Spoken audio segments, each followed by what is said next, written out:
More days in terms of clinical science. So I'm actually looking at the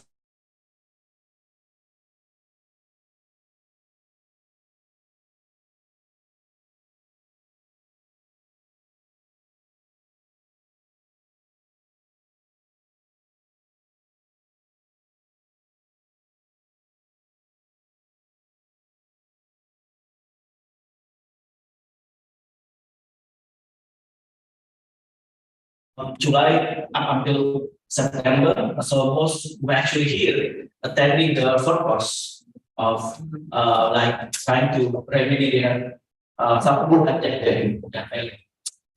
So Asian studies this a very it's the region we are actually living in, and I'm sure this region is becoming more influential, more what do you call it? In terms of looking back before the World War II,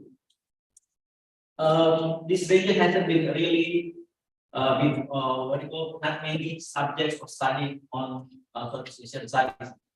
Our region became more important when after the World War II, the communists fighting, in Vietnam War, and also what happened in Cambodia, and plenty of sites in the world starting to view Southeast Asia. Before, these regions only particularly important to those who colonized this region, which is Dutch, colonized by the Dutch, and Vietnam by France, Myanmar by British, and so forth. So this region never been important before, but now, yeah, for the last I don't know, 40 years something, since the economic growth of the Southeast Asians, and then particularly after for the last 20 years, ASEAN has become Southeast Asia, particularly ASEAN, is becoming even more influential in the global politics. So, what is the task of this year? Indonesia is the head of ASEAN. It's been a challenging for us because we do have conflict in Myanmar. You know that as well already been happening for the last 2 years. Why is it important for us? Because so many refugees actually coming from Myanmar to our country, to the south of Aceh, and then also to Thailand and Malaysia. So these three countries are affected by the war in Myanmar. The thing about ASEAN, we can easily manage conflict between states, like we do have experience managing conflict between Thailand and Cambodia, but we do not really have experience in managing conflict within inside that country. Because we do have the values of ASEAN way, it means non-interference policy. This non-interference policy has been challenged a lot within ASEAN, particularly since the crisis in Myanmar. The very first time is Indonesia and Malaysia starting to question whether this non-interference policy is still relevant, because we do have other values that we need to respect, which is human rights, yeah, respect of human rights, and as well as some democratic values. We do have some countries that in Southeast Asia that starting to become more democratized, such as Indonesia, and then Malaysia and Philippines. Okay, so there's so many challenges in Southeast Asia. I'm sure Lauren will discuss it as well. Okay, how we are united in some global issues, because we do have some difference in South China Sea, for example. We do have differences in managing conflict, managing the rivalry between the US and then China, the rivalry between China and US. We do also have differences looking at the minilateralism that was going on right now, yeah, between such as AUKUS, Australia, US, and United States and UK, and then the Quad, yeah, Japan, India, Australia, and United States. So the region of the Pacific, which is usually the what you call ASEAN's strong points, right now is being challenged by other unilateralisms. Today, ASEAN's during the Indonesia leadership chairmanship, we say ASEAN matters. Why ASEAN matters? It means that what's going on in our region is our responsibility, not from other countries. That's why we call it ASEAN matters. And epicenter of economic growth means we are trying to recover from the effect of the pandemic. Okay? And we are not that bad. Yeah. Vietnam, Philippines, Indonesia have a strong economic growth, and we should be grateful for that. While Europe now in crisis, Latin America is being the patient of IMF, Pakistan, Sri Lanka. Okay, so many other countries are actually in crisis, and ASEAN we are quite okay. We're not that bad. We're not that bad. So there's plenty of challenges, but we should be optimistic, yeah, because most ASEAN countries are very young, yeah. In terms of demographic, we're also very young. Indonesia right now in the demographic plus, so we should be taking advantage of that. So I'm talking a lot here, but I'm sure Lauren will discuss any other things, and I'm looking forward for your lectures, Lauren. So guys, please. Do not hesitate to ask questions later on. We're going to have fruitful discussion. Hopefully. Thank you very much.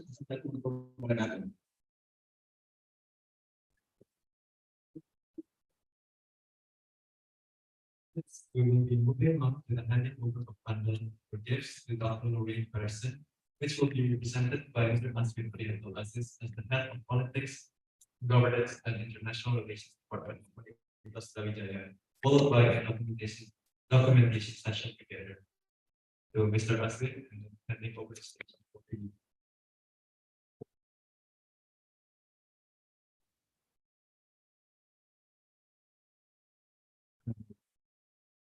And yes, we will get this.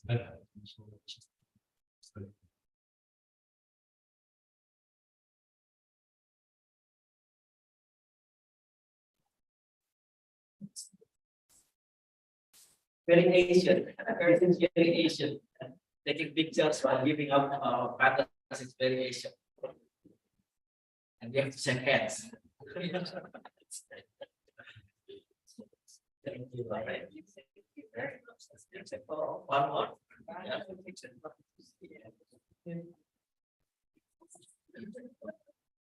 Thank you very much.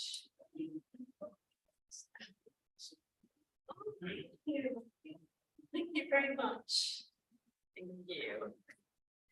That's most kind. Thank you.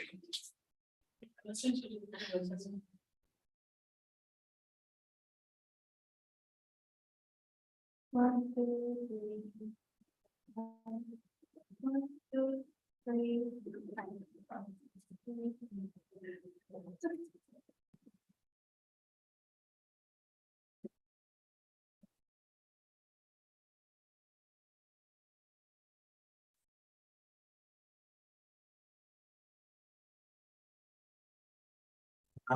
That's what we have really before in regards to our exceptional speakers. Now, without further ado, I'll hand the floor to Mr. Nirmala to take over the discussion. We're Dr. Doreen and Mr. Nirmala. You have the floor.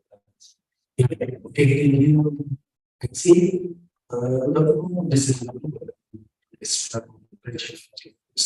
also this discussion studies in the recognized. My name is Nirmala Astrepo and I will be your chapter 47. It's truly an honor to be here with all of you today. Before we begin, I would like to take a moment to express our gratitude to quality government as a department, and again for this studies for predicting this for 18 seminar. Ladies and gentlemen, our speaker today is Dr. Mulay Peterson. She is one of the professors at Johns Hopkins University. Her expertise will undoubtedly provide valuable insight and generate provoking discussion. From this seminar, we encourage the decision from its every of you. Feel free to ask questions or share your opinion. Before the session begins, let me inform how the session will be going. First, Mr. First, will be focusing on that. After that, there will be question and exposition and followed by conclusion. Now, allow me to the speaker or the person to deliver the presentation. Dr. Mulay Peterson, and is yours.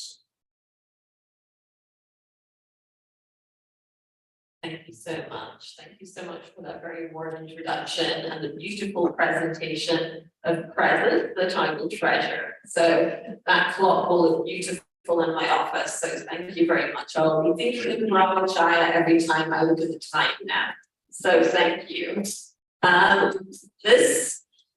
This talk is a subject very close to my heart, the study of Southeast Asia, which I've been participating in now for 30 years, since I moved to Cambodia in 1991 and lived there for 3 years to assist with the reconstruction of Cambodia after the Khmer Rouge period. And so from there, a lifelong love of the region of Southeast Asia was born from my time working in Southeast Asia for CARE and the United Nations, for UNHCR and the International Labour Organization. I moved back to the United States. I'm originally from Scotland. That's why I have a Scottish accent, which I hope you won't notice. I then moved to the United States, where I did my master's in Southeast Asian Studies at Cornell, and then a PhD in history at Yale University, focusing on the countries of former French Indochina, Cambodia, and Vietnam. So I've spent some time doing research in both those countries, in the archives, working in universities in both countries over the last 30 years. And currently, as you know, I'm teaching Southeast Asian Studies, Modern History, and International Relations at the School for International and Advanced Studies, which is part of Johns Hopkins University. The medical campus, which is world-renowned and rightly so, is in Baltimore, and the Center for International Studies is in Washington, D.C. As well as teaching there, I also spent the summer working on a research project through the University of Leicester in the UK, where I also work as a research associate. And I would just like to acknowledge their sponsorship of my trip to Southeast Asia through a Lieberman Trust grant. I spent some time in Malaysia before I came here on the island of Penang. But it's a great pleasure to return to Brawijaya. I'm a repeat customer for coming here because I love it so much. I've been here several times, and it gives me great pleasure to talk to you today about regional Southeast Asian dynamics, thinking forward. The introductory remarks were very well taken because right now, of course, Indonesia is the chair of ASEAN, and many eyes in the world are looking at Indonesia as to how they're going to move forward as the chair of ASEAN, with quite a few thorny issues on the table for Indonesia as we move forward. So let me go into some of the text of my talk, and also some images I'd like to share with you, which I hope will help you think about some of the most pertinent issues that Southeast Asia is facing. Historically colonized by all the major world powers, encountering all the major world religions, Southeast Asia is a region embodying a dizzying political, cultural, religious, and linguistic diversity. It has undergone a staggering economic and societal transformation in the last 20 years. At this historical moment, it lies at the center of the global shift to the Asia Pacific as the region becomes increasingly economically powerful and interconnected. Its youthful, media-savvy populations embrace the digital age as the Southeast Asian nations create both shared and unique responses to challenges posed by global flows, urbanization, and technology. Although once considered an artificially constructed objective study, the Southeast Asia of today is more societally and economically interwoven than ever before. The rise of China with its Belt and Road Initiative, shared Southeast Asian infrastructure projects, and growing inter-regional connectivity are all factors that give contemporary Southeast Asia more coherence. The region is progressively linked by trade networks, trade relationships, migration, and shared resources. Increasing ASEAN regional economic integration and cooperation and its proposed economic integration makes this a strategic moment at which to rethink how this increasingly interlinked and powerful region of the world is best studied. This talk will be exploring regional dynamics of Southeast Asia, global Southeast Asian studies. If Indonesia is going to lead the region as its largest and strongest economy and take its rightful place at the very center of ASEAN, it has to think about its role within knowledge and understanding of the region itself. Today, I want to think through the importance of Southeast Asian studies and how Indonesia and Brawijaya itself as a regional center of excellence can place itself at the study, at the center of the study of its own global region.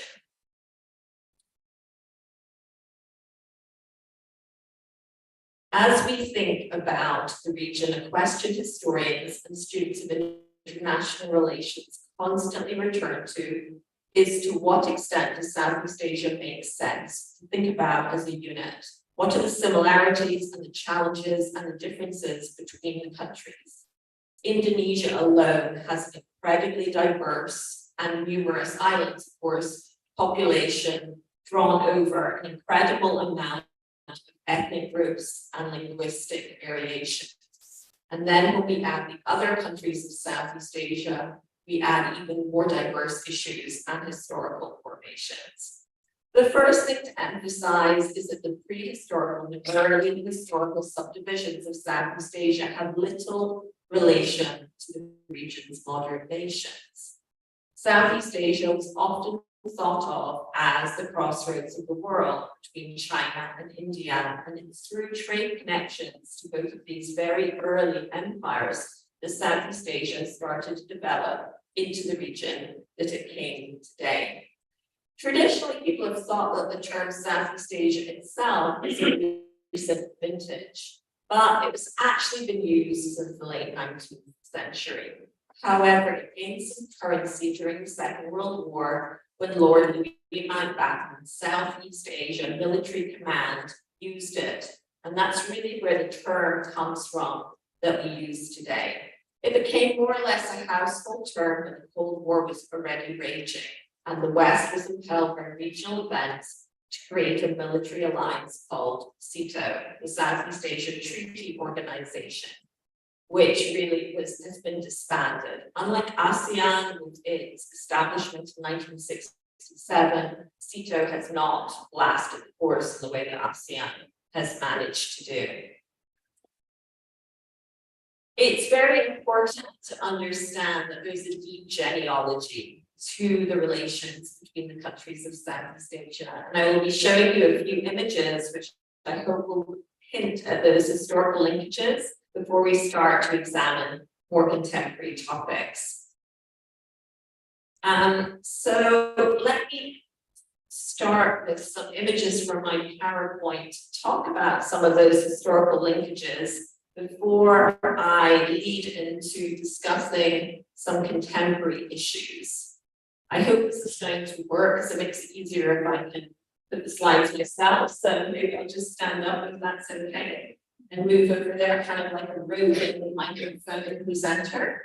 Okay, so here we have the ASEAN summit from last summer. I hope that some of you were looking in the news about what was taking place last summer in Washington, DC, when President Joe Biden invited all the heads of ASEAN countries to a very special summit at the White House. As you can see, special summit with the ASEAN flag and the US flag. Why did he do this? Well, all of the observers would say the same thing. He's trying to build relations with the Asia Pacific because of China's rise in the area. Later, we'll look at some of the flashpoints in Southeast Asia over the role of China in the region. But let's go back and let's talk a little bit generally for a minute. So here we have our map of Southeast Asia, obviously with Indonesia there. I talked about it being thought of as the crossroads of the world between China and India, and the importance historically of that population is the monsoon. Now you might think the monsoon is only connected to rain. Of course, it's connected to wind, and it's the winds that brought traders to Southeast Asia and really made Southeast Asia a pivotal trading center in the world. And that is how many people continue to think of Southeast Asia today as being at the crossroads and the kind of pivotal point between two great world civilizations of China. If you could actually go back for me to the population slide, that'd be very helpful. I can't go back with my pointer here. Thank you. A bit further, thanks. Perfect, thank you. Okay, so here are some of the populations of countries in Southeast Asia. One thing I want to point out to you, of course, is Indonesia is the most populous nation. The next chart that I showed you is a pie chart showing the proportion of Javanese, non-Indonesians, in the world, in the populations of Southeast Asia. Javanese alone account for a large portion of the population. But we have the Philippines, 100, and these are the most recent population figures I could find. We have the Philippines, 115 million. But look at Vietnam, it's nearly 100 million people. So these are very large countries, all the way down to Brunei, which is only at 450,000. But this gives you a sense of the population growth of Southeast Asia. When I lived in Cambodia, the population of Cambodia 20 years ago was probably 8 million. It's doubled to 17.5 million now. This is an old chart, okay? So this is an old chart. So I want to show you that Java is one of the big population. In fact, it's larger than the population here. So this is also interesting to think about. Why? Because for Indonesia, it has to think of itself as a country of many islands. It cannot be Java-centric.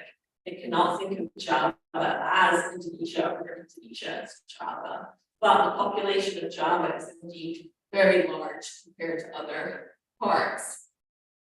You know, in terms of the geography and thinking ahead, the Pacific Ring of Fire is something that we live with in Indonesia, with volcanoes and earthquakes. There was an earthquake just last week, for example. As businesses develop and economies through the region develop, this is also something that, of course, investors think about, as to where there may be future natural problems. We'll talk a little bit about the environment later.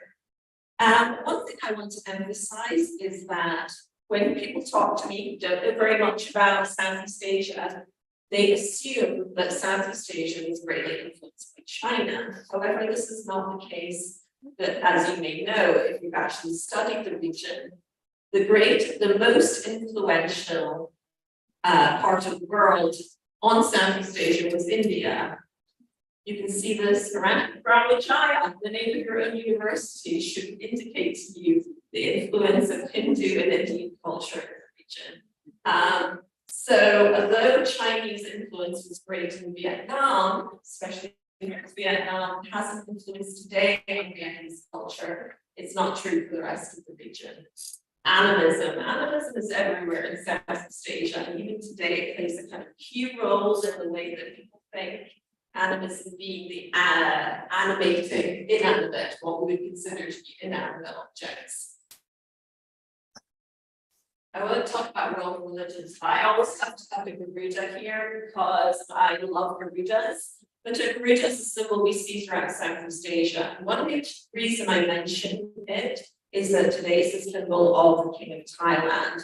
He is Buddhist, but he uses a Hindu motif for his ceremonial. You can see right here the former King of Thailand, Rama IX. He uses the Garuda, the half man, half bird mount of the Hindu god Vishnu. Why is this important to even mention? It's important to mention because it shows the kind of fusion that's taking place in Southeast Asia with different motifs from religions as they've arrived and been incorporated into the societies of the countries. And so when people talk about the region of Southeast Asia, one thing they often emphasize is how much hybridity has taken place between the cultures of Southeast Asia. And as world religions and other societal influences have arrived.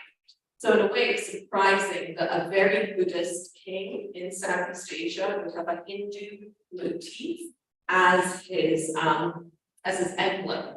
But of course, you should be familiar with this because your airline is named after a Hindu motif too, Garuda Indonesia, right? So that also often surprises my students when they think about it, because they think, wow, Indonesia is the largest Muslim country in the world, but its airline is named after a Hindu half man, half bird. So that shows you the ways that fusion is taking place.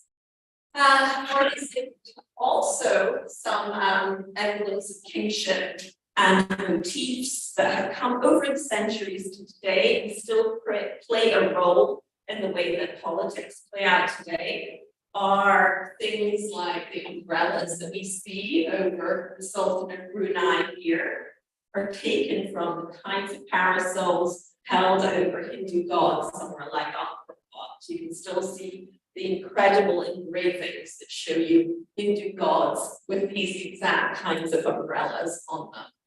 So there's the Sultan of Brunei in his yellow, again, a royal color throughout Southeast Asia in his yellow Rolls Royce. I'm not going to talk too much about colonialism. You saw the arrival of Islam there, but European colonialism in Southeast Asia and some of the impacts that it's had on the region, because I want to get more to the contemporary period at the time I have. But suffice to say that an interest in spice trade, and here nutmegs that you see on the screen are what brought European colonizers to Southeast Asia. This changed the face of Southeast Asian history and changed the face of the world because the desire to acquire spices led to colonization. And without the spices of the Banda Islands being traded for huge amounts of money, history may have unfolded quite differently.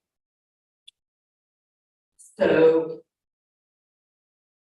let me go ahead and talk a bit about the founding of Singapore, a pivotal moment in the region. In 1819, Singapore is founded by the British, actually by Sir Stamford Raffles, whose statue you see in front of you. And at that point, trade increases and regional connections increase as throughout Southeast Asia, more countries start to trade through Singapore. In Singapore, we're going to talk a little bit about Singapore later, but Singapore has, since its establishment in 1819, become the center of financial banking within the region of Southeast Asia, as well as globally. So it's a very interesting part of colonial history to think about what would have happened without the founding of Singapore. One experience that Southeast Asia shares and it has impacted even today to understand politics and the dynamics of Southeast Asia today, you have to understand what happened in the Second World War. I don't say this just as a historian, I say it as a scholar of international relations in 2023. In the introductory remarks, we heard that there's problems in Myanmar today and has been for the last 2 years. Myanmar is back under a military dictatorship. The military was founded in the Second World War under Japanese instruction. And although Aung San who founded the Burmese military ended up turning against the Japanese, it was during the Second World War that we see the Burmese military being founded, and it has been in control of Burma, Myanmar, in various capacities since the end of the Second World War. So there's a very important aspect of what happened during the war. It's also an experience that Southeast Asia shared. What happened during the war, how they responded to it, what happened with the Japanese, that's a factor, that's a theme that is shared by all countries of Southeast Asia. And the picture that I showed to you is from Japanese propaganda. You can see that the woman running away in the border here, well actually, who's running away in the border? Can you see who that is meant to be?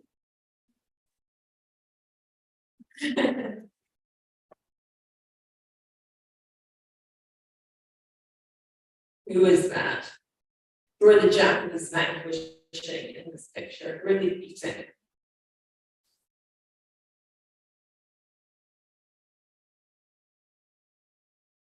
Anyone? Can anyone see who this is? What's she wearing on her feet? Clogs. She's wearing clogs and a Dutch hat. This is meant to be a Dutch woman. This is meant to be an Indonesian worker. And the Japanese, with their white gloved hands, were lifting the Indonesians out of poverty and helping them, supposedly. And behind we see the sun, the land of the rising sun.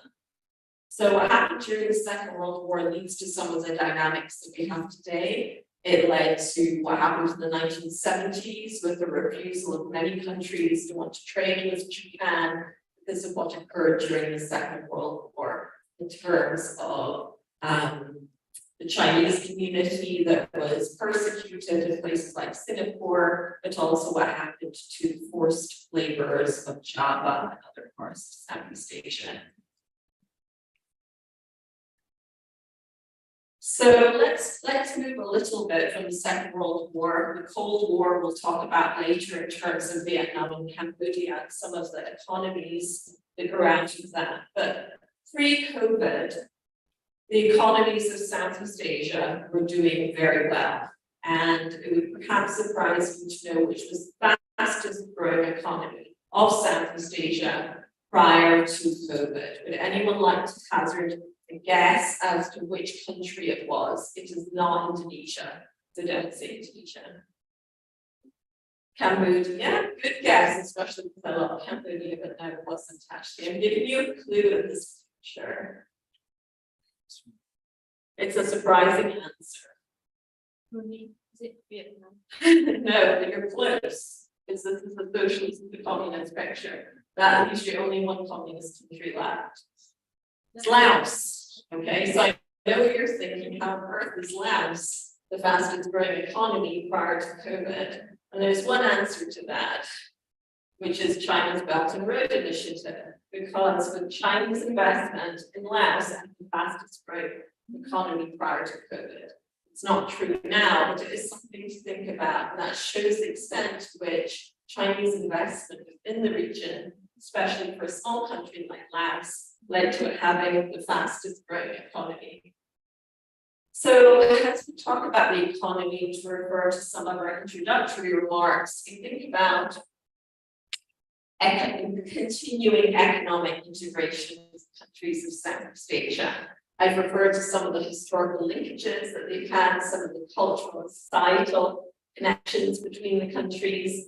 But today, they're looking forward to eventually integrating all of the economies of Southeast Asia. Is this possible? Will this really happen? We're not sure. But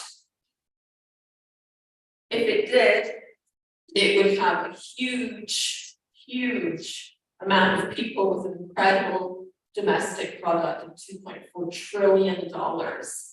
And here you have Laos, as I mentioned, was the highest economic growth rate prior to COVID. Prior to COVID, the ASEAN taken this block a 5 to 6% economic growth rate. That's very high over the region. So the idea of integrating the countries of Southeast Asia into one economic bloc, I have a lot of students who research the idea of a common currency in Southeast Asia, which, as you know, has also been broached as a possibility. There are some reservations as to what would happen if indeed all of the countries of Southeast Asia integrated as one bloc. So here are some of the fears of what would happen. Would it lead to an erosion of sovereignty of countries if all the countries in Southeast Asia shared the same economic basis? Would there be a diminishing access to social services? Would there be a stronger push for liberalization, privatization? Would there be greater inequalities between and within ASEAN countries?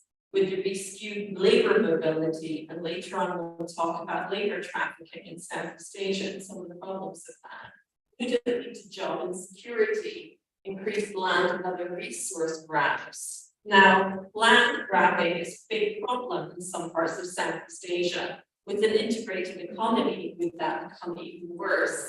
And then also the undermining of local small-scale farmers is something else that people worry about if there was a joint Asian economic community. So these are just some things to think about economically. All eyes on Indonesia. All eyes have been in Indonesia pre-COVID, and they still are. Why? Because of the size of Indonesia, the economy of Indonesia, the growing middle class of Indonesia. It is on track to become potentially one of the biggest economies in the world. And as a result, many people who don't know very much about Southeast Asia, many people who are policymakers and investors, are keen to find out and understand more about Indonesia and figure out if it really can, in its time as chair of ASEAN, follow through and creating more regional integration as well. So here's just infrastructure being built. So let's talk about some of the problems that Indonesia faces as chair of ASEAN, also the region faces. These are not just problems of 2023. Some of them are problems that have been building for years within the countries of the region. So what is the photograph of? It looks like a big foggy place. Yes, what city this is. We actually could pick several cities in Southeast Asia that this could be. It's actually, the truth is now I don't even know where it is. I think it could have been Singapore, it could have been KL, could have been anywhere that got haze that comes through Southeast Asia as one of the problems of, that's KL right there. There's Kuala Lumpur under the haze as well. One of the environmental problems that we are seeing is through palm oil production and the ways in which logging has also created environmental problems and also the haze that you saw in that prior picture. So where is the worst deforestation in Southeast Asia? Unfortunately, it's in Indonesia. All right, I'll give you the answer here, but it has been the worst in Indonesia. There's been a huge amount of tropical rainforests being logged. It's all for export. You go into any shop, any furniture shop in the US, I can guarantee you that most of the furniture in that shop will come from Indonesia. That is where some of it is legally done, some of it is illegally done. Growing population of Southeast Asia is a big problem, and then commercial agriculture. Agribusiness requiring palm oil. So that's one of the problems that we see as well. The kinds of environmental issues, which are problems throughout Southeast Asia, as I'm sure you're aware of. We're not going to do that. Sorry, we'll have to go back to the slide that we were on. Thank you. That was my fault. Thank you for your help.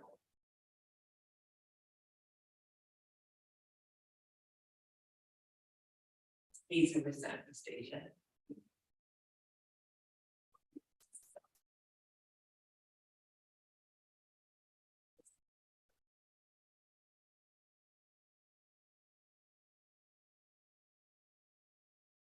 Number 50. Okay, these are Southeast Asia. I showed you these pictures, right?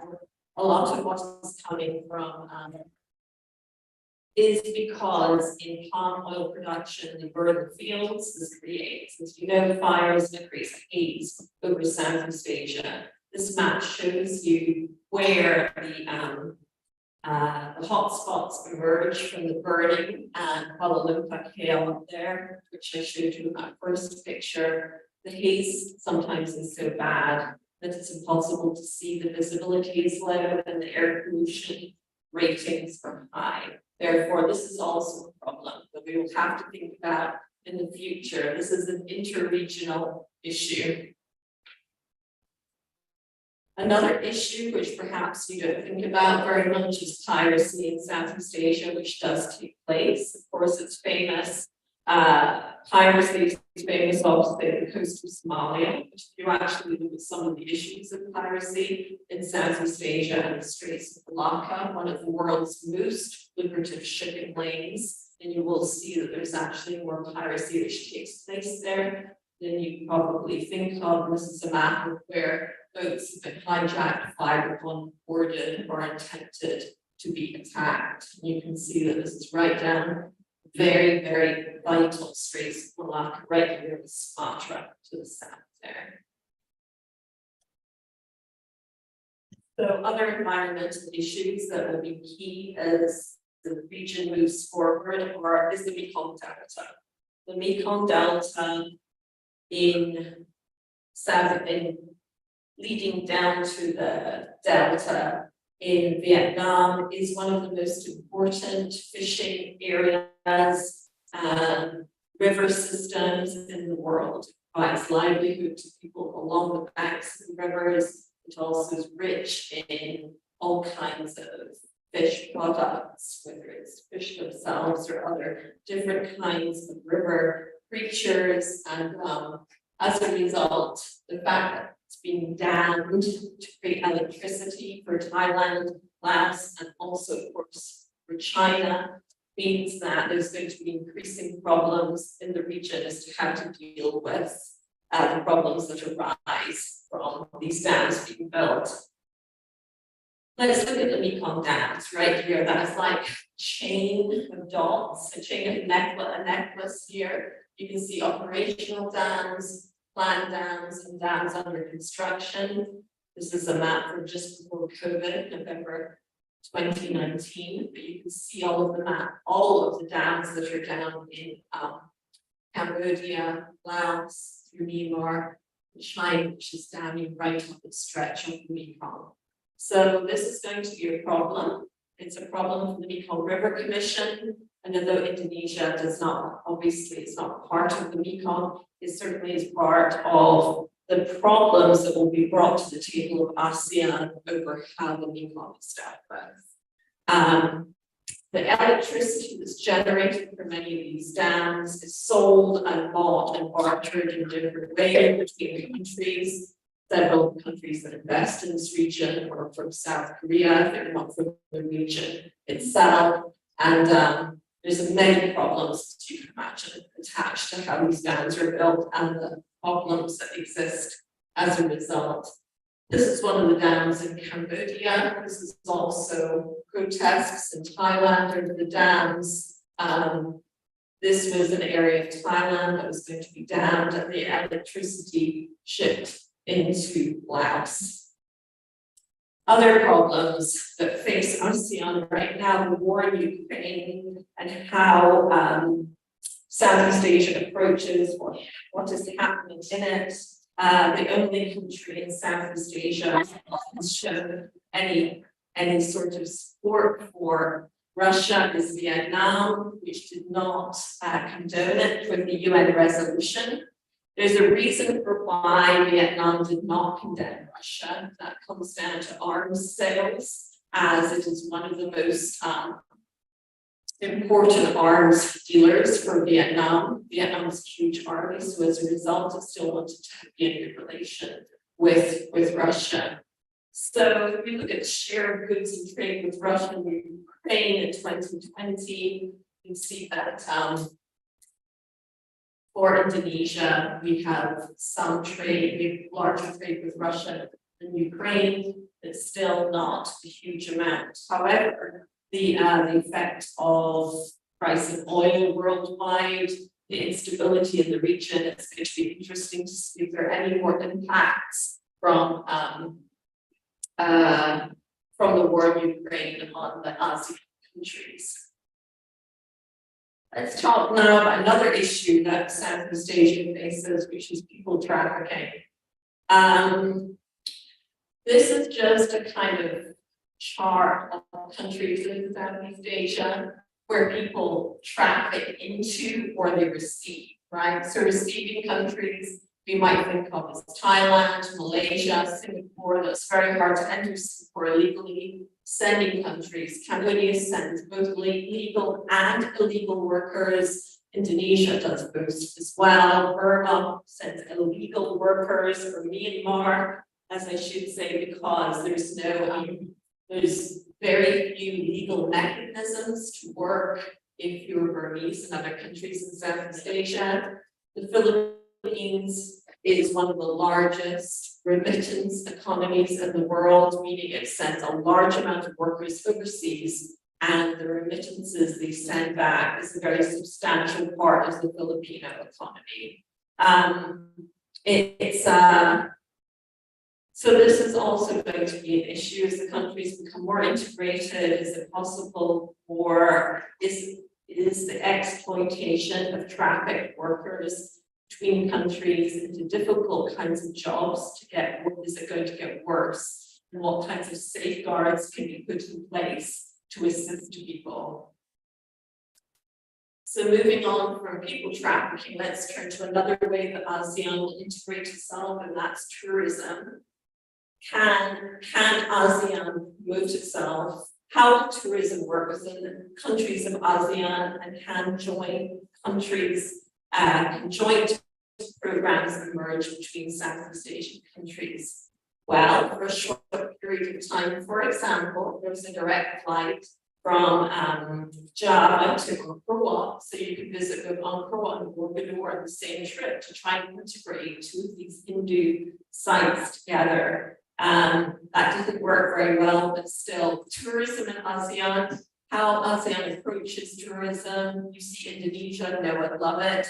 Its slogan, compared to other Southeast Asian countries, Indonesia gets very few tourists. Compared to say Thailand or Vietnam now, Cambodia, it does not get as many tourists with the exception of Bali. But this is something that Indonesia can also think about how it can promote tourism and bring more people to visit the beautiful and amazing sites that I've been able to experience within Java. So the tourist industry is the largest, it's a huge growth industry. And Southeast Asia is one of the fastest growing areas in the world. And that's for ASEAN tourists and beyond. We can see the different kinds of tourism. But like I just there's Angkor Wat, Cambodia. For Indonesia, this is very important that if they want to build more tourist infrastructure, they will also build transport infrastructure that is better run and safer than it historically has been. But as the ASEAN tourist bureaus come together, think about how to build links in terms of tourism in ASEAN, it's going to be important for Indonesia to build more infrastructure. The Chinese market is key. Thailand has lots of Chinese tourists now. How will the countries of Southeast Asia work together in order to think about kind of more sustainable tourist policy as years unfold? As tourism output and employment from the World Bank in 2021, you can see for Cambodia, it's a huge amount of their economy because of the temples of the Angkor Wat region. It is also for parts of Southeast Asia, the garment factories, the kind of export of clothing, which Indonesia has also participated in terms of factories, economic growth in the 1970s and on. This is also something ASEAN will think about, how they will work together in order to get beneficial trade agreements and deals for the production of clothing and other things. You can see, if you look at this chart, this is 2019, again from the World Bank, but pre-COVID, the merchandise exports by product, you can see that Cambodia has got a huge proportion of clothing as one of its exports. This has very beneficial trade agreements with the US and is able to capitalize on that in order to become a key manufacturer for American clothing shops and various other kinds of retailers. So that's also something that ASEAN will think about, how they can work together. For that, you can see this is lots of things made in Cambodia. A lot of these are also run by Chinese companies. This is a photograph I took outside of Phnom Penh at a garment factory. It's not clear what kind of clothes they're making in there, who it's for. What is clear is that it's being run primarily by Chinese management and Cambodian workers. How will this play out in the years to come? Could ASEAN work together to get better kind of labor agreements in place for the many garment factories which cover the region? So that's something else that we think about. Vietnam, more Nike products are made in Vietnam than anywhere else in the world. And again, this is something that ASEAN can work together to think about how they can get these kind of manufacturing factories dispersed throughout different ASEAN members. But as of now, I think some proportion, like 80% of Nike is made in Vietnam in their factories there. Sorry, I did it again. Sometimes I press too hard on it, and so it just goes further. Thank you. Yeah, we'll go to the, that's, if you just go, not to that one, to for you actually.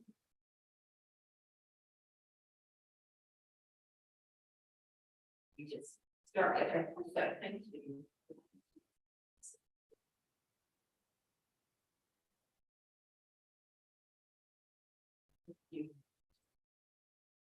So those are some things that ASEAN is thinking about at the moment, but let's turn to some of the more kind of regional and global geopolitical issues, some of which were alluded to in the introductory remarks. Many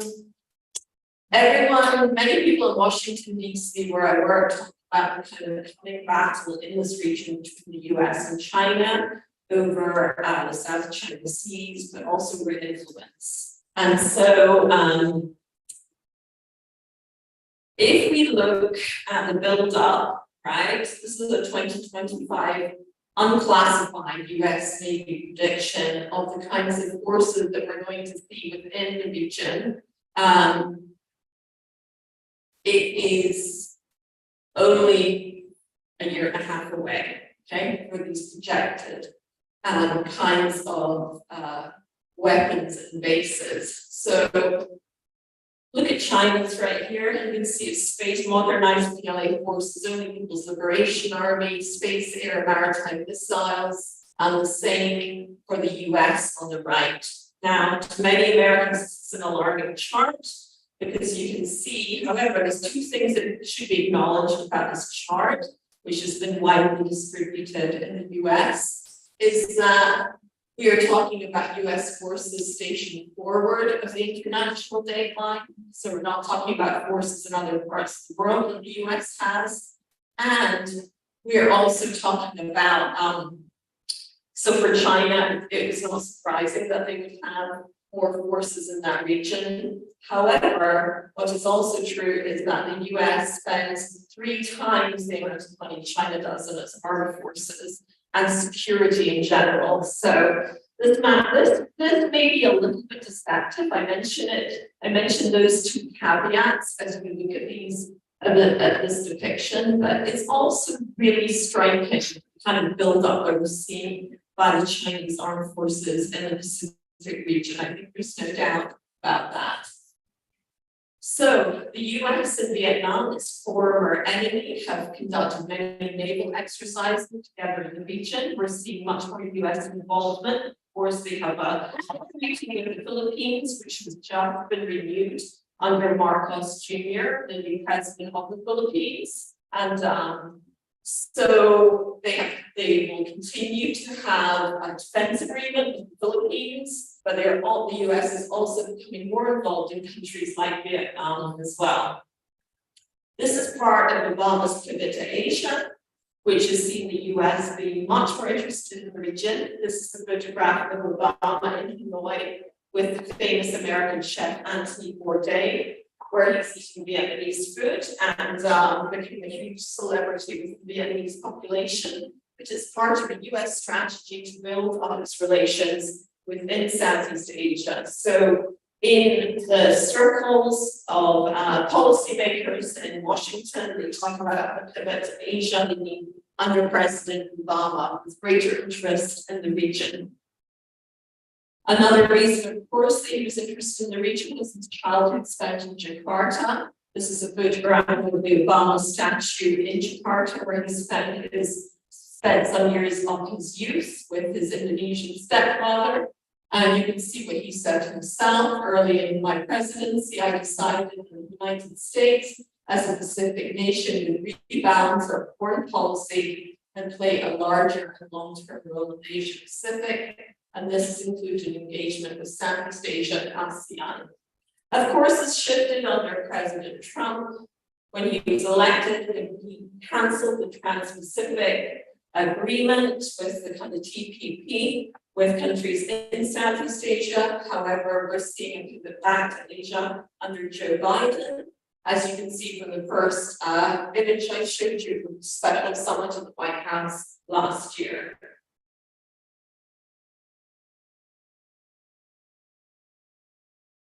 Some of the agreements that will be put forward between China and the US, but I want to get ahead towards the end of my talk. I don't want to talk too long. I'm talking a bit too long already.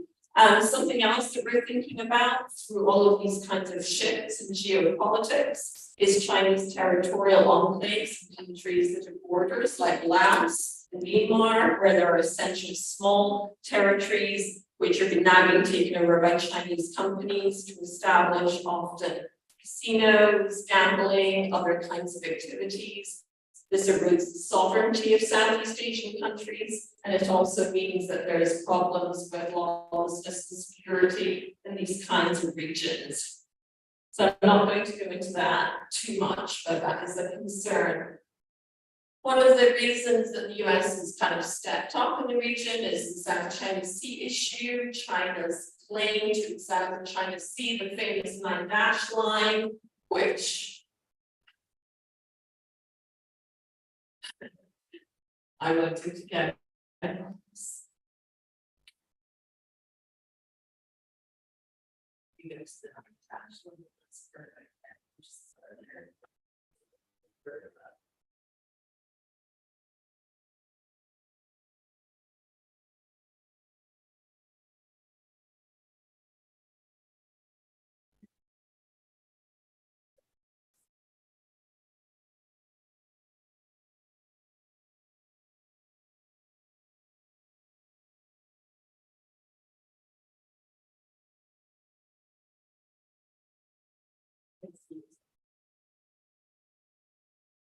So what is the 9-dash line? The 9-dash line is China's claim to area in the South China Sea. This may not affect Indonesia so much as you think, however, it's a very important issue for ASEAN. And Indonesia and Vietnam just signed an agreement last year, they may be aware of this, in which they signed an agreement that they would respect each other's rights over access to the South China Sea. This is the 9-dash line, which China has on its passports, and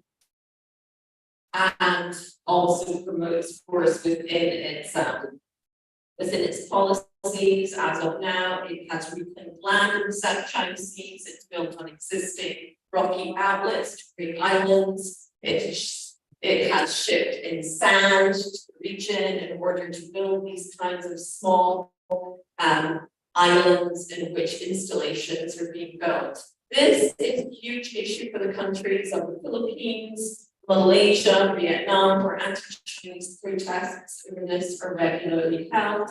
For many US observers, they believe this ultimately is going to lead to some form of clash in the region. Within the last 2 months, we've seen China and the Philippines nearly come to blows over Chinese encroachment of Philippines fishing waters. Bear in mind that in 2016, the International Court of The Hague gave the Philippines the right to certain scrappy islands under international law, and China is not complying with that international ruling. So it can only get worse as a flashpoint, but that's my dash line, which has led to all sorts. So it's in the press almost constantly. It's in the press this week because Vietnam has just banned the new Barbie film. Yes, Barbie film, because they're showing the 9-dash line in one of the scenes in the film. So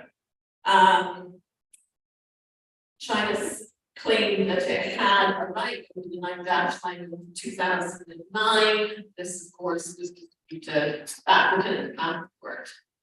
Okay, I'll just ask you for the next slide. Why don't I think we can just do it together for the rest? I know it's hard to do. Next time I'll bring my computer.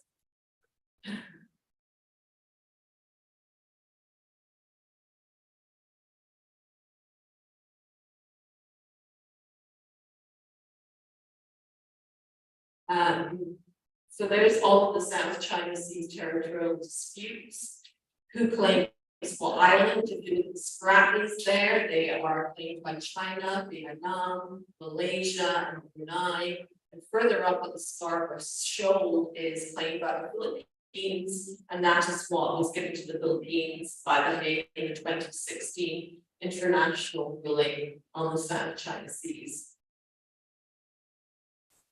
I'm showing you this because I want you to see how the Fiery Cross Reef, one of the scrappies, has changed in 9 years. In 9 years, from being just a few rocky outlets with some trees, you can see the base, you can see the airstrip. That has all been brought in by China and built on in what is essentially international waters.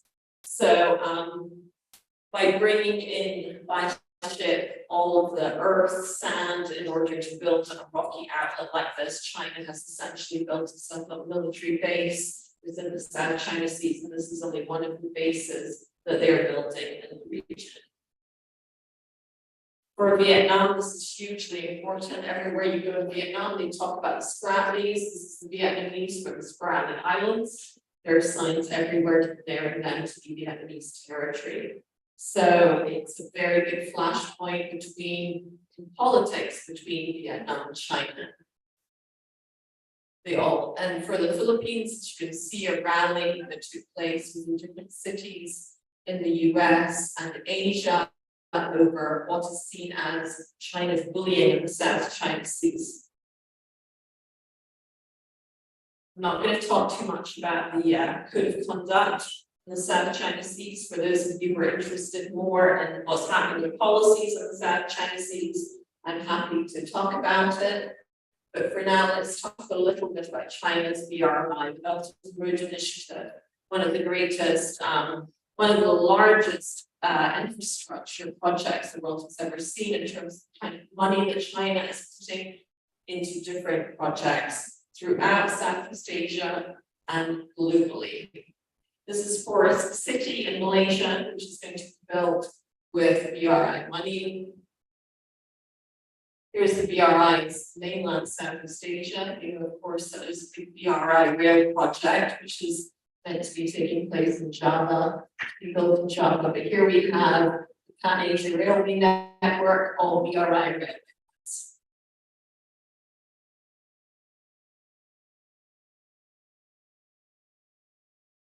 When Xi Jinping launched the BRI in 2013, he said it was reviving the ancient Silk Road.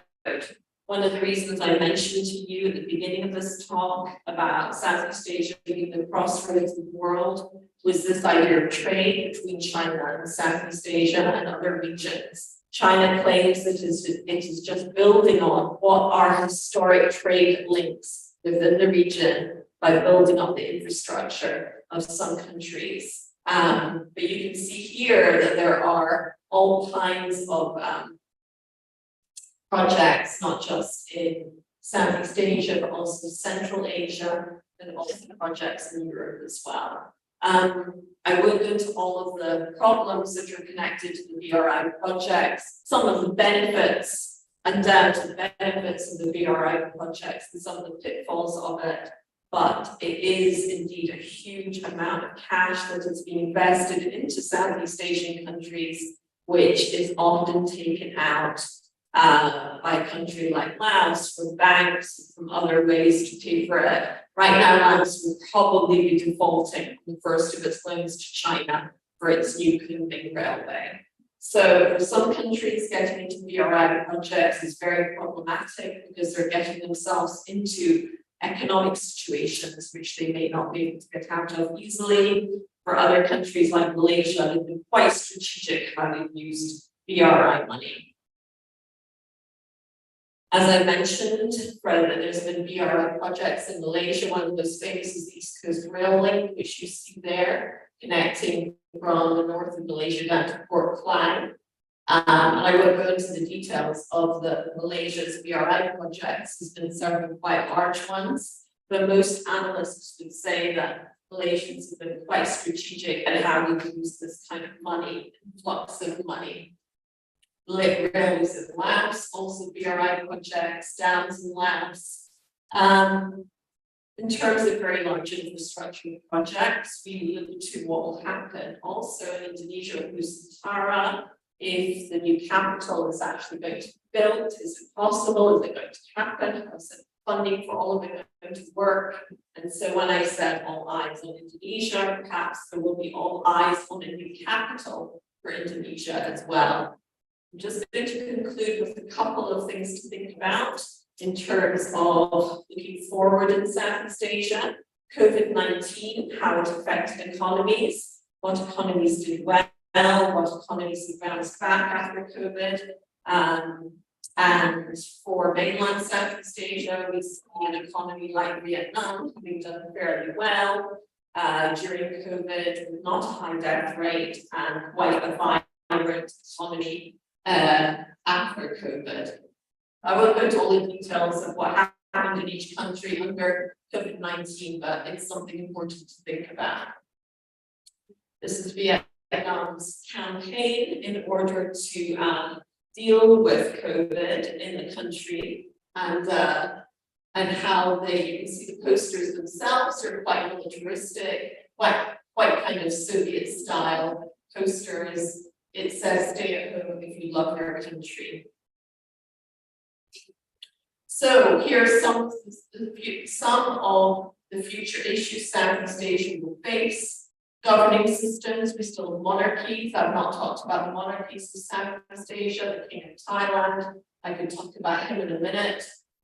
Judicial systems, in many places, there really need to separate them from the government.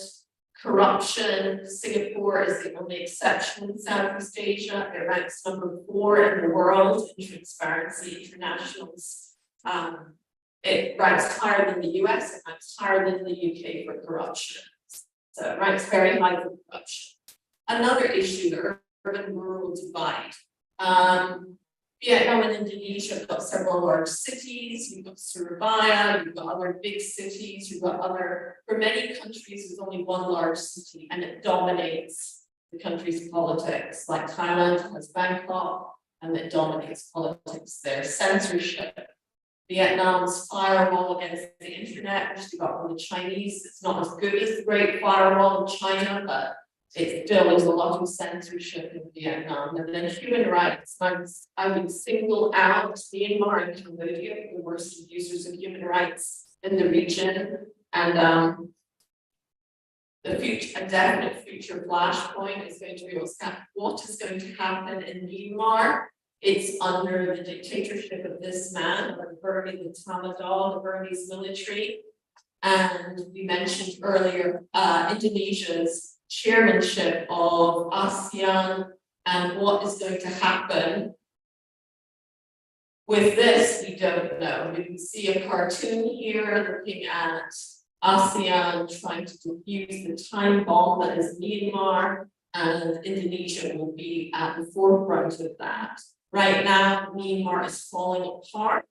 It is not only horrendous human rights abuses under the military, we're seeing an incredible rise in the production of drugs and organized crime. If you look at what's happening with amphetamines in Southeast Asia and the production of manufactured drugs, it's only going to get worse as Myanmar retains its general lawless status under the military. So I won't go into all the details of what is going to happen in Myanmar, but I will say that for Indonesia, as the chair of ASEAN right now, it's a very, very difficult issue as to how they will address it. Southeast Asian monarchies, we'll just say, yes, with the King of Thailand, what will happen in the future? Will a constitutional monarchy still exist in Southeast Asia? It's unclear. And ASEAN facing the future. These are some of the issues that we think about and some of the ways that the growing regional economic integration of Southeast Asia will continue. One thing I will say is that ASEAN has done an amazing job of still being here from 1967 when it was established as an anti-communist organization to the present day. This is the map of Southeast Asia. These are ASEAN countries, and we hope that Timor-Leste will also join that. So here are some of my thoughts about some of the issues of Southeast Asia faces, and perhaps some things for you to think about as your country, Indonesia, leads ASEAN as its chair for this year and as the next few years unfold. So thank you very much for your attention, and I'd be very happy to answer your questions.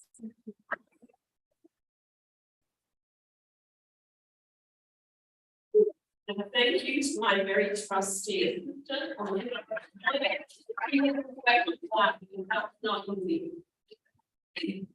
Okay, thank you, Dr. Glenn, for the presentation.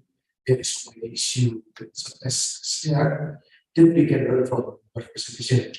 Now we have some time for questioning and comment from the audience. If you have a question, maybe from the audience from the online audience from Zoom.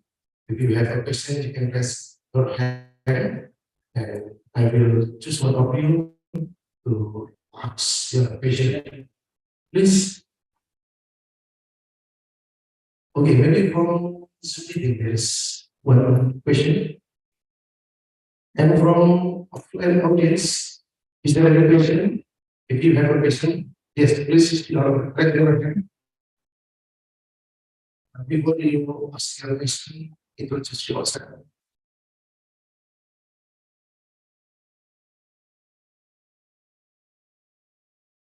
Introduce myself. My name is Gabriel from International Program Studies.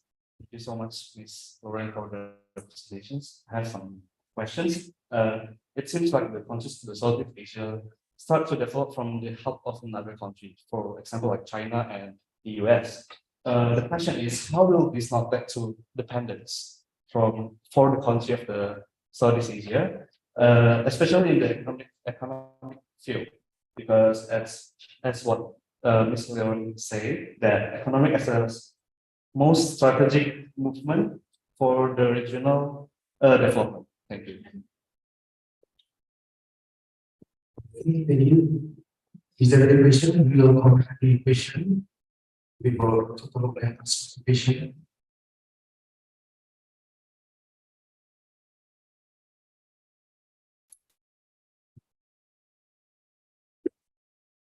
I would like to thank for the presentation that we were discussed. And by your presentation, I would like to.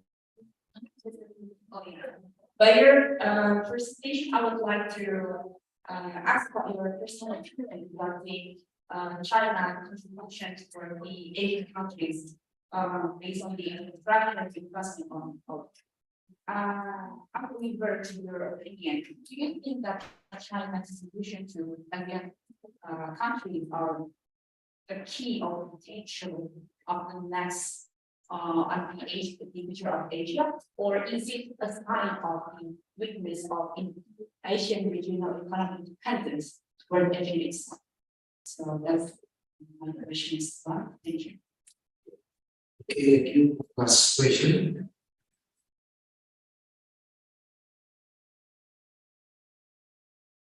Maybe from the Zoom.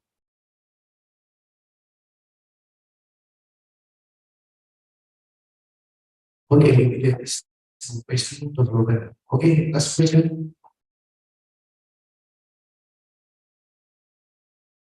All right.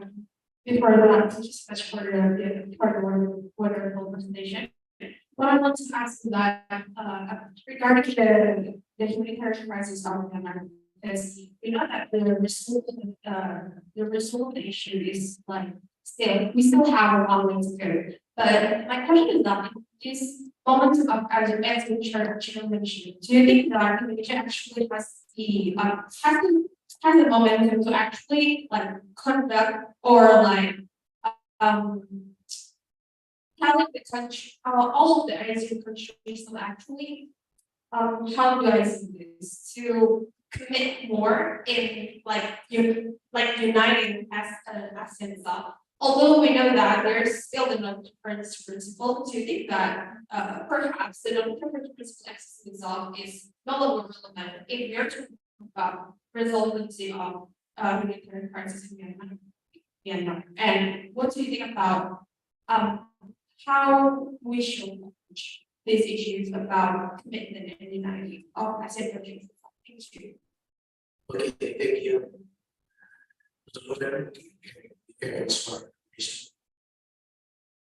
Thank you very much for these wonderful questions. About the pandemic and Southeast Asia, I think that one thing to remember is that China has handled the pandemic by having a zero-COVID policy. What did that mean? It meant that supply chains were disrupted, and that wasn't good for business. Many companies moved operations out of China during COVID or out of China after COVID, and they moved them primarily to Vietnam. So Vietnam was the beneficiary of China's zero COVID policy. No company wants to be dealing with a company no company wants to be dealing with a country that has a zero COVID policy because it makes no sense. You cannot have a zero COVID policy. That was pure politics in China that made that happen. Other countries saw that and they thought any country that can come out with a kind of such a political, ideological approach to what is essentially science to do with COVID, it's not a good investment strategy. So that meant that big companies like Foxconn, producers for Apple, now their next big company base is going to be north of Hanoi in Bac Siang province in Vietnam. So that's just one example of how Vietnam benefited from it. So I think actually, honestly, Southeast Asia's come out better from COVID than many other regions in the world.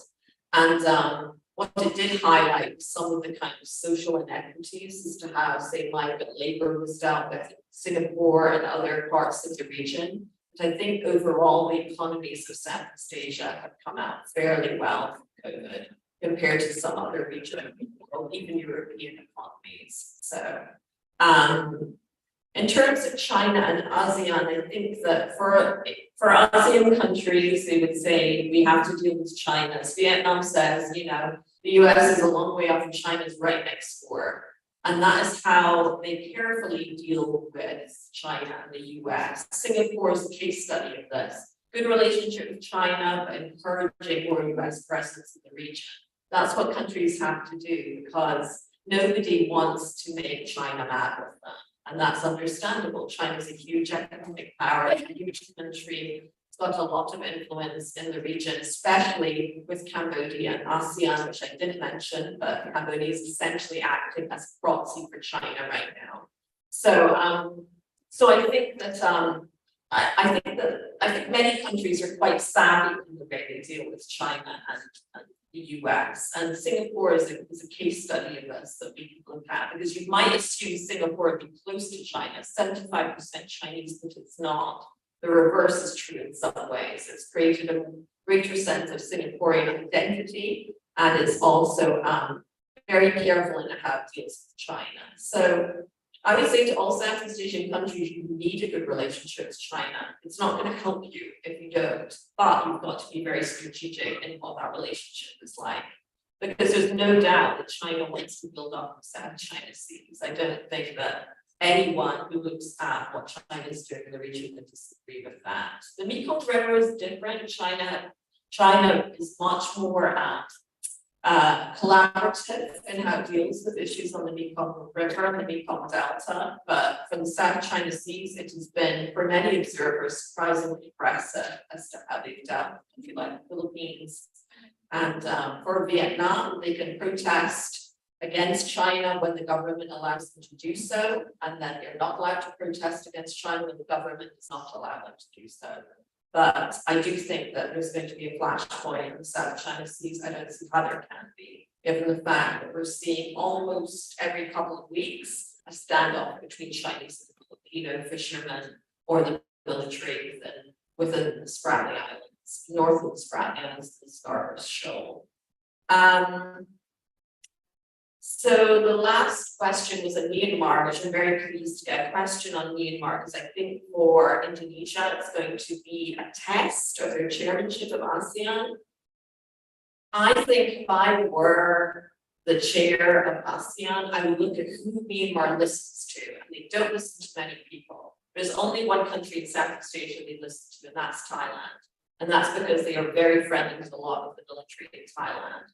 So I think very carefully, I wouldn't go to them with a human rights crew. I wouldn't go to them to appeal to their better sense. I would go to them with some kind of really strategic idea about how they should handle what's happening within their country. And the best person to talk to them would be the Thai military. So if I were in charge, that's what I would deal with. I think Indonesia has to think, not go directly, but think strategically among ASEAN, who has the ear of the generals, and it's only Thailand, nobody else. They don't care about anything else. And China, but China doesn't care. Thailand does care because they don't want a refugee crisis at their border. So.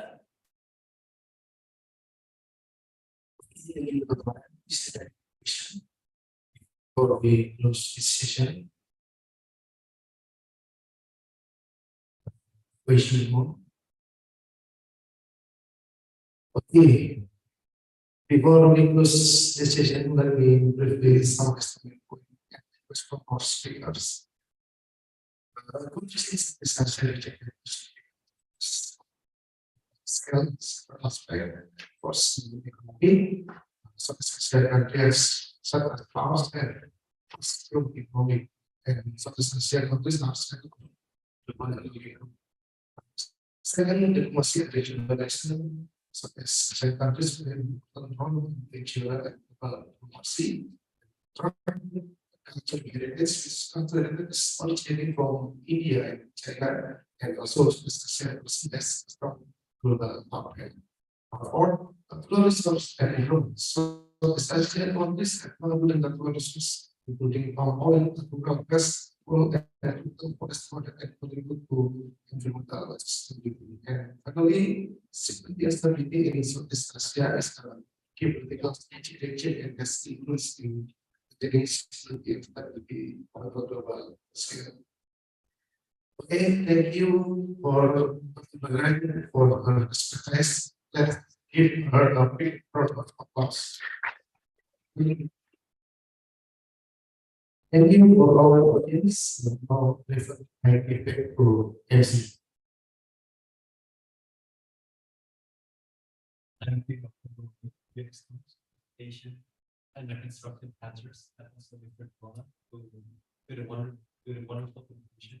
But unfortunately, our time for today has reached the end.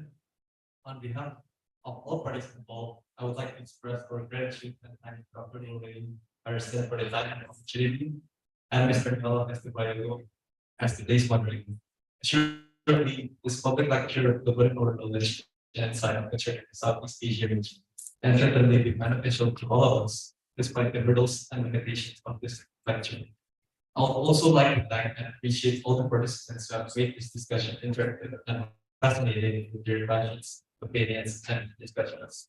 Finally, I, as the MC and committee in charge, would like to bid farewell and apologize if there are any mistakes in words and actions. Thank you for the privilege given opportunities and having me as MC for the base of the lecture. Assalamualaikum warahmatullahi wabarakatuh. Shalom. Om Swastiastu, Namo Buddhaya, Salam Kebajikan.